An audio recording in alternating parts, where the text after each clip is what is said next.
Pada video kali ini saya akan membagikan bagaimana caranya mengelola psikologi dalam trading dan juga mengatur atau menjaga emosi di saat trading, karena dua entitas ini merupakan salah satu yang paling penting dalam dunia trading, karena dengan psikologi yang sehat dan emosi yang terjaga, kita mampu untuk melakukan trading dengan benar.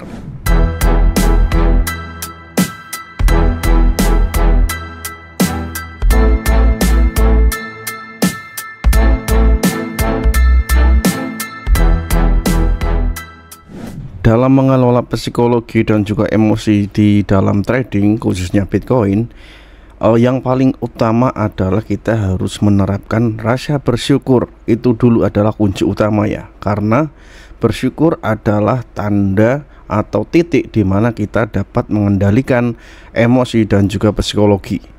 Kemudian bagaimana caranya? Yang pertama adalah tentunya kita harus memahami tentang analisis teknikal, di mana dengan analisis teknikal kita mampu atau kita bisa menentukan proyeksi-proyeksi atau forecasting pergerakan di waktu yang akan datang menurut persepsi kita pribadi. Itu dulu satu ya. Kemudian setelah kita menentukan target-target tersebut, kita harus sepakat atau kita harus mengeksekusi plan kita sesuai dengan target awal. Jadi tanpa ragu, tanpa bimbang ataupun tanpa kebingungan, kita harus menjalankan target-target kita yang sudah kita proyeksikan. Saya akan memberikan contoh di mana kita dapat mengaplikasikan penerapan psikologi dan emosi di saat trading secara tepat ya.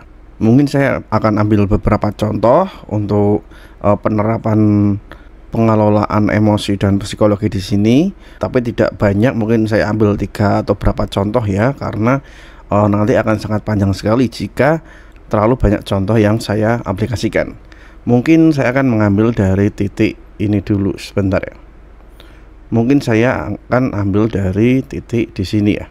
Di sini saya akan memberikan contoh bagaimana cara mengendalikan psikologi dan mengatur emosi kita saat melakukan trading ya.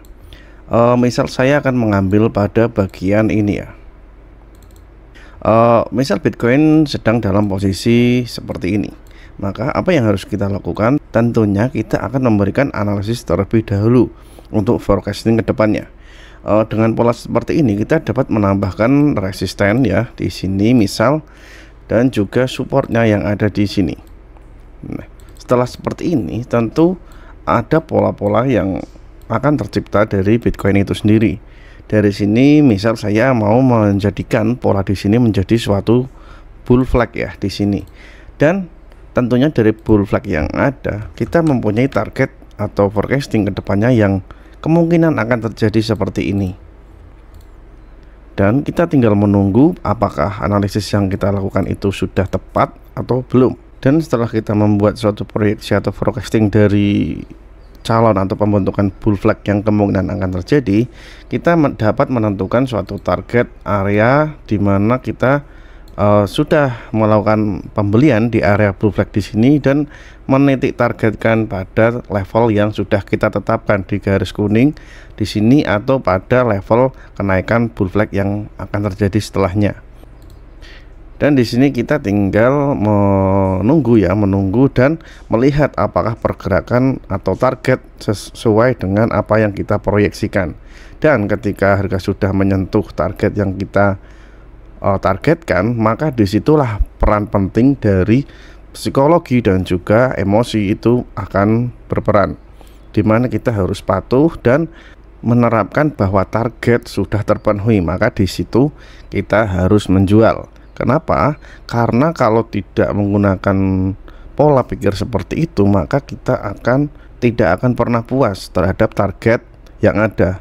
Pasti nanti ada opini bahwa oh ini harga akan naik lagi, masih akan naik lagi seperti itu terus. Tetapi realita tidak seperti itu. Kadang justru malah target sudah terpenuhi, terus harga turun kembali ke titik awal kita beli, bahkan bisa turun lebih jauh dari titik kita membeli. Jadi yang ingin saya tekankan adalah ketika target di sini sudah terpenuhi ya, maka mau nggak mau paksa diri kalian untuk menjual di situ, di target yang sudah kita tentukan. Kenapa? Karena itu penting untuk menjaga psikologi dan juga emosi kita nantinya untuk kedepannya. Karena kalau mengikuti emosi yang beranggapan atau memiliki asumsi bahwa harga akan naik terus, itu marah justru yang merusak psikologi dan juga mental dan juga emosi kita dalam melakukan trading. Jadi setiap target sudah terpenuhi, maka di situ kita harus melakukan aksi atau eksekusi sesuai plan awal kita yang kita kehendaki.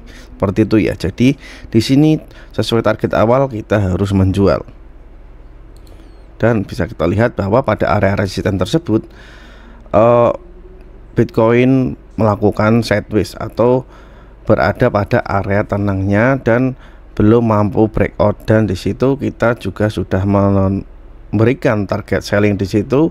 Maka selanjutnya yang kita lihat bahwa harga kembali turun sampai level pembelian kita sebelumnya ya, di area sini, di area bell flag yang ada di sini.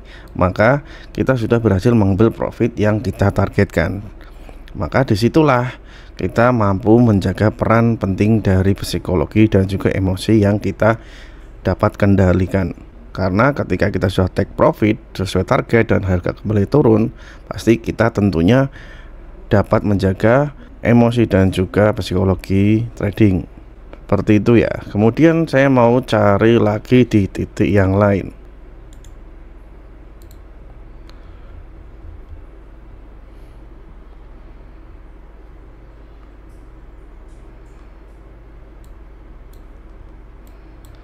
Mungkin di sini ya, kita bisa mengambil langkah-langkah yang mungkin kita bisa asumsikan di sini. Misal harga sedang berada pada area ini.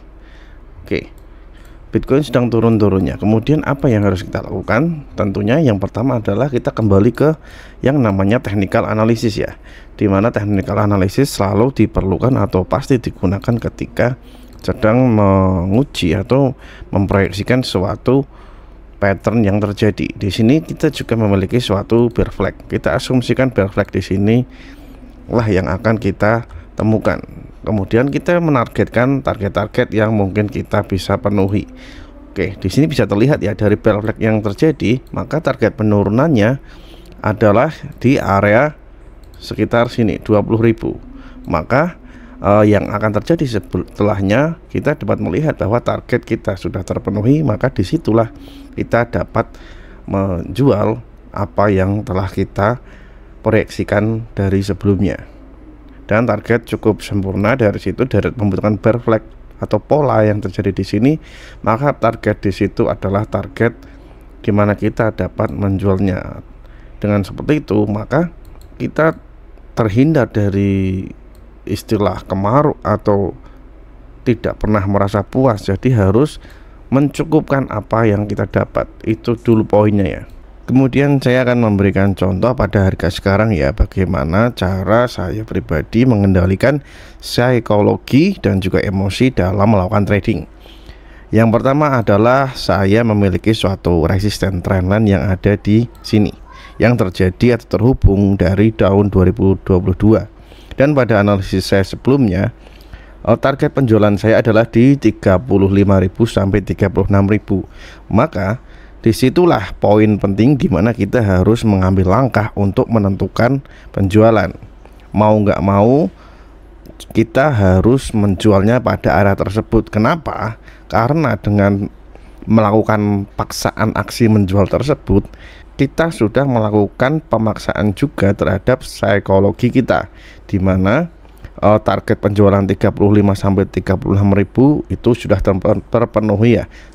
Walaupun harga lebih tinggi naiknya sampai ke 37 ataupun ke 38, yang penting adalah target kita sudah terpenuhi itu dulu ya. Karena dengan terpenuhi target kita, maka kita secara tidak langsung sudah menganalisis dan memproyeksikan bahwa target pembelian dan target penjualan sudah terpenuhi. Di situ kita sudah mendapatkan gain atau profit yang sudah kita dapatkan. Dan kuncinya di situ adalah kita bersyukur, kembali lagi ya, bersyukur karena seberapa pun yang kita dapat, kita yang penting sudah profit. Sudah mending kan seperti itu daripada kita malah loss atau tidak dapat apapun. Walaupun target tidak maksimal, tentunya di situ kita sudah mendapatkan profit. Dan kata kunci yang harus kita pahami adalah bersyukur untuk mengendalikan psikologi dan juga emosi kita dalam trading. Nah, dari situ nanti kita pantau lagi apakah ada potensi turun atau akan breakout. Kalau turun kita bisa melakukan aksi kembali untuk melakukan short. Tetapi kalau kita nanti melihat bahwa Bitcoin akan breakout, maka kita dapat masuk lagi nanti Bitcoin ketika sudah breakout di atas 38.000.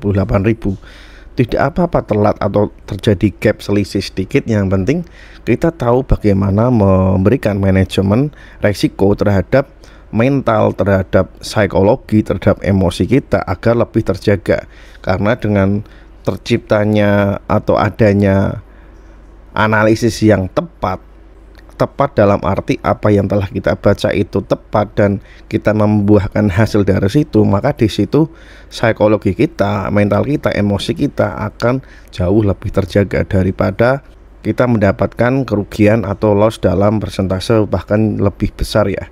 Jadi yang penting adalah bersyukur dulu terhadap apa yang sudah kita analisis dan itu hasilnya baik, maka di situ kita bisa menanamkan sesuaikan target apa yang kita kehendaki, dan jika target sudah terpenuhi maka di situ kita harus bersyukur. Bersyukur dalam arti kita harus melakukan aksi penjualan jika kita telah membeli ataupun seperti apa, seperti itu ya. Jadi kuncinya adalah bersyukur terhadap berapapun nilai yang kita dapatkan, mau itu sedikit, mau itu banyak, kembali lagi yang penting bersyukur dulu untuk menjaga psikologi, mental dan juga emosi kita tetap terjaga. Disitulah pentingnya ya untuk psikologi, emosi bahkan mental untuk menjaga kita tetap konsisten, tetap berani mengambil langkah-langkah untuk trading bahkan dalam jangka panjang mendatang.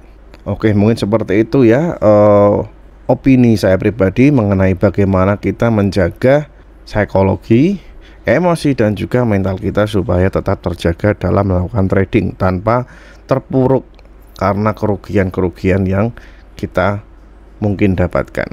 Oke, mungkin seperti itu sedikit sharing ya bagaimana cara saya pribadi untuk mengendalikan emosi, psikologi dan juga mental dalam trading.